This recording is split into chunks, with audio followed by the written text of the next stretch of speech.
Get ready for some maintenance, boys, because Schedule 3 season maintenance will be this Tuesday, opening up the new raid, and it'll be a bit longer. 1 hour longer, in fact, of maintenance for us. That'll be going until 11 a.m. Pacific Standard Time, so you have to wait just that one more extra hour to get into the raid, assuming that it, in fact, opens up on time, which they've been pretty good with lately, so that's not too bad. Character boosts. Are you a boosty boy out there? Did you pre-order the expansion? Well, people have been noticing something with the new character level 70 boost. It's also giving you renown. That's right, renown boosting up to 20 on every single, old renown track that currently exists in Dragonflight. You also get 12 renown with the Niffin who be sniffin', and then no Dream Wardens. You'll have to do that content and actually get it done. No pay to win there. So if you have been using the boost, it's an interesting thing. I had no idea that it does this. I don't think anyone else did. But yeah, it'll also boost your renown. So get in there and get her done. Incoming Season 3 class tuning. Now, I usually don't talk about this stuff, but there's actually some big tuning going on here in this week's Tuesday patch. So let's check out what's going on, who's getting buffed, who's getting nerfed, and who's getting the good old PP and the boo-boo. Okay, here we go. Unholy Death Knight is getting buffed across the board. Yes, as if Unholy didn't need it. Here's the thing. Unholy basically led in DPS the entirety of last season. Unholy really got, was top dog, along with what Augmentation Evoker once everything was fixed there. So Unholy getting buffed. I heard that they had gotten nerfed slightly, but now it's all rebuffed. And we also didn't even know how the DPS is going to look with the new Legendary, so we'll see how good Unholy really is this season. Vengeance Demon Hunter getting slight nerfs across the board. And one of the few classes / specs getting a nerf. So that's interesting. I don't know what how good Vengeance has been or not been. But yeah, Vengeance getting a little bit of a nerf there. Druid, we have Guardian getting buffed a little bit. Yeah, nice buffs across the board. Cat also getting, Balance also getting increased. Restoration getting some real big buffs. So Resto Druids, it's good to see. We're in the Emerald Dream. I think this is Druid's time to shine, so it's good to see. They are literally getting buffs across 3 specs, so that's good for them. Augmentation Evoker's the other one that's getting hit a little bit hard with nerfs. And it's, it's been a hard thing for them to balance, honestly. But basically nerfed across the board. We see stat increases going down. We see all kinds of buffs going down. Chances for procs going down. So we'll have to see how Augmentation balances out for this next season. Mage, Frost Mage, getting a nice little buff. Yeah, Frost Mage getting a little buff as well. Although a decrease. So hold on, they're getting a buff and a nerf. Glacial Spike is getting buffed, but damage from explosion now deals 15%. Dealt by Glacial Spike rather than 20%. So a little rebalancing there, looks like, of their stats. Brewmaster getting buffed across the board. Windwalker getting buffed as well, so that's good for them. Retribution Paladin getting a full buff of 3% across the entirety of their stats. That's crazy. They're just getting straight up a 3% buff across the board. That's literally it. And that's pretty nice for them. Priest, Discipline Priest, looks like they're getting a bit of a nerf. Divine going from 5% was 10, and Torment reduced by approximately 19%. So Disc Priest, getting the little Disc Hammer. That's kind of sad. Okay, Rogue. Rogue's been one that's gotten completely reworked for this patch. And with that rework, it looks like they are also giving a little bit of a buff. So ass Rogue, continue to dance. Warlocks, Destro Warlocks getting buffed across the board. Destro Warlocks we saw have been doing decently. So it's another buff for them. That's not bad. Demonology also getting a big buff. Oh my god. Increased by 40%. What the hell? And 50. Big buffs.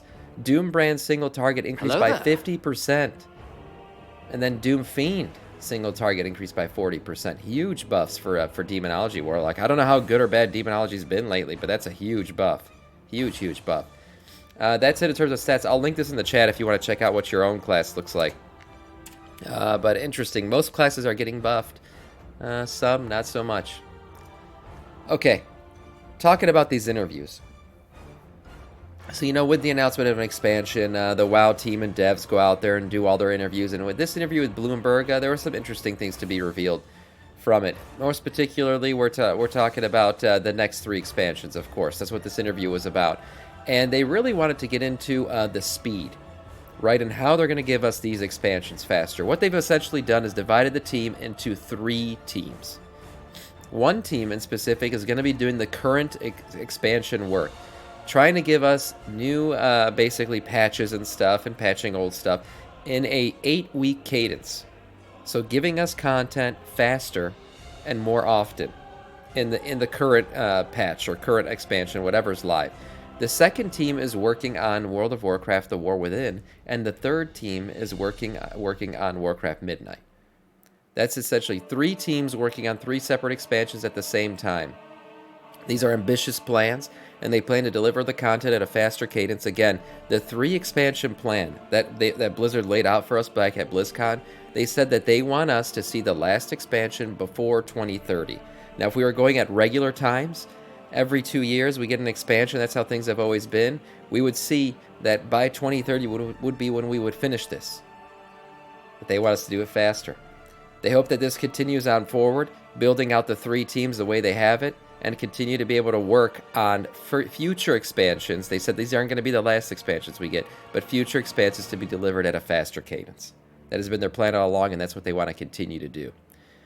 Yeah, the BlizzCon expansion name reveal. Yeah, it was a name reveal, but there's so much more behind it than just revealing the names.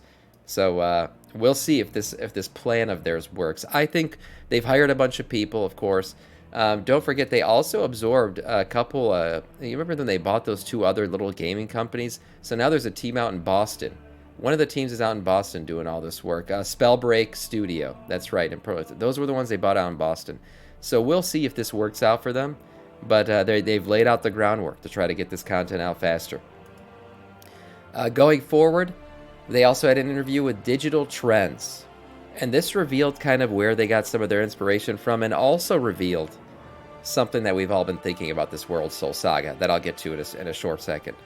The World Soul Saga story is meant to be told across 3 expansions, and this will not be the end of World of Warcraft, but in fact just the beginning of a new way that they want to tell their stories. The War Within will fall during World of Warcraft's 20th anniversary, and they're telling us they've always done anniversary events, but we should expect it to be even more over the top for this 20th anniversary in 2024. So I'm expecting some crazy, maybe Twitch drops, massive in-game items, some kind of cool in-game event. Who knows what we're going to get, but they're telling us this should be the biggest anniversary celebration ever. And the last but not least thing, the thing that was most interesting about this, we've all been saying that this looks like, the endgame saga for World of Warcraft. Well, that's by design. Blizzard, in fact, said that they've taken inspiration from Disney on how they want to go forward with their expansions and their reveals and everything else in terms of content delivery going forward.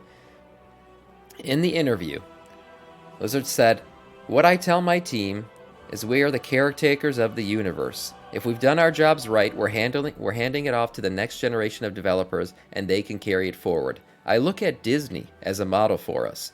We should be crafting that universe. We should be putting enough care behind it. Same thing with Marvel. It started off as a comic book series in the 1930s, and look where it is today. As long as we're being thoughtful and careful and laying out that groundwork, future talent will be able to step in and take things even further. They'll be able to use new devices, new forms of entertainment, new ways for people to get together and enjoy this universe." Now, not only does that tell me, by the way, I got tongue twisted as hell reading that. Not only does that tell me that we are getting more expansions at a quicker rate, but it's very interesting to think about what he means by new ways to bring people together and enjoy this universe. I think eventually we're going to get some kind of animated series. Something going forward, whether it's a Netflix series, Netflix or whatever else way they decide to deliver it. Maybe they use Prime because they have that relationship with them with the drops and everything. But I really do think we get new ways to enjoy WoW content and the Warcraft universe in general. I think they like what Marvel's done in terms of, you could think of the movies as what the game would be, and then the Disney Plus content is everything in between and the way they tell their stories. I really think eventually we're going to get some type of series out of this thing. We're going to continue to go forward, delve further into Warcraft storylines, and get Warcraft storylines faster than we have ever have. Hey, the World Soul Saga being related to the Infinity Saga? Looks like it was by design.